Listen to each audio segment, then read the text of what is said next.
செல்வா தமிழ் குரல் சொந்தங்கள் அத்தனை பேருக்கும் அன்பான வணக்கம். இன்னைக்கு ஒரு பதிவில் தான் உங்களை பார்க்கலாம் அப்படின்னு நினைக்கிறேன். நம்ம எல்லாரும் ஏதோ ஒரு காரணமே தெரியாமல் மனசு ரொம்ப கஷ்டமாக இருக்கே, என்ன பண்ணுறதுனே தெரிலையே அப்படின்னு நினச்சிட்டு இருப்போம். கண்டிப்பாக எப்போவுமே நம்ம எல்லாரும் ஒரே மாதிரியாக சந்தோஷமாக மகிழ்ச்சியாக இருக்க முடியாது. சில நேரங்களில் என்ன காரணம்னே தெரியாது, நம்ம மனசு கஷ்டமாக இருக்கும். அப்போ நம்ம மனசு நம்மளுடைய எல்லாத்தையுமே ஆக்கிரமிக்குது. அப்போ இந்த மனசு சரியில்லை, நான் கவலையாக இருக்கேன், காரணமே தெரியலை, கவலையாக இருக்கேன், நான் ஆனால் கவலையாக இருக்கக்கூடாது, எப்போவுமே சந்தோஷமாக இருக்கணும்னு நினைக்கிறேன். அப்போ அதுக்கு என்ன செய்யணும் அப்படின்னு நமக்கு ஒரு எண்ணம் தோணும் இல்லையா? அப்போ நம்மளுக்கு காரணமே தெரியாமல் கவலையாக இருக்கும், இல்லை காரணத்தோடையே கவலையாக இருக்கணும். இங்கே சில பேர் என்னன்னே, அதாவது எதுக்கு எடுத்தாலும் கவலைப்படுவாங்க. இன்னைக்கு அவங்க பேசல, இவங்க என்கிட்ட கோவப்பட்டுட்டாங்க, எங்கள் வீட்டில் எங்கள் மாமியார் திட்டாங்க, என் கணவர் இப்படி பேசிட்டாரு, என்னுடைய குழந்தைங்க இப்படி பேசிச்சு அப்படின்னு சொல்லிட்டு சின்ன சின்ன விஷயத்துக்கெல்லாம் வருத்தப்படுவாங்க.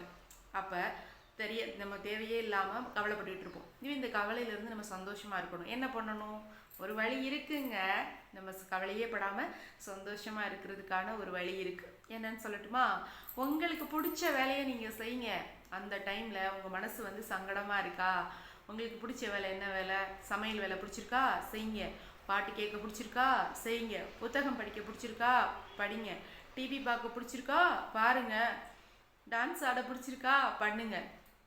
நம்ம மனசு காரணமே இல்லாமல் கவலையாக இருக்கலாம், இல்லை காரணத்தோட கவலையாக இருக்கலாம். அப்படி இருந்தால் கூட பேசாமல் போய் படுத்து தூங்காதீங்க, உங்களுக்கு பிடிச்ச வேலையே செய்யுங்க. இன்னும் சொல்லப்போனால் அந்த டைம் நீங்கள் உங்கள் ஆரோக்கியத்துக்காக என்ன வேணாலும் செய்யலாம். ஒரு வாக்கிங் போகலாம், ஒரு ஜாக்கிங் போகலாம், ஒரு எக்ஸசைஸ் பண்ணலாம், இல்லை நம்ம ஹெல்த்தியாக சாப்பிட்றதுக்கு ஏதாவது உணவு நம்ம ப்ரிப்பேர் பண்ணலாம். இந்த மாதிரிலாம் செஞ்சிங்கன்னா கவலையே இருக்காதுங்க, எப்போவும் சந்தோஷமாக இருப்பீங்க. இது நான் சொல்லலை, பெரிய பெரிய ஆளுகள்லாம் இதுதான் செஞ்சிட்ருக்காங்க. இது அறிவியல் ரீதியாக கண்ட உண்மை. நம்ம மனசு கஷ்டமாக இருக்கும் பொழுது நம்மளுக்கு பிடிச்ச வேலையை நம்ம செஞ்சோம் அப்படின்னா நம்ம மகிழ்ச்சியாக இருப்போம் அப்படின்னு சொல்லியிருக்காங்க. அதனால எப்போவுமே நம்ம மகிழ்ச்சியாக இருப்போம், சந்தோஷமாக இருப்போம், நமக்கு பிடிச்ச வேலையை நம்ம செய்வோம். மகிழ்ச்சியாக இருப்பதே நம்மளுடைய நோக்கம்.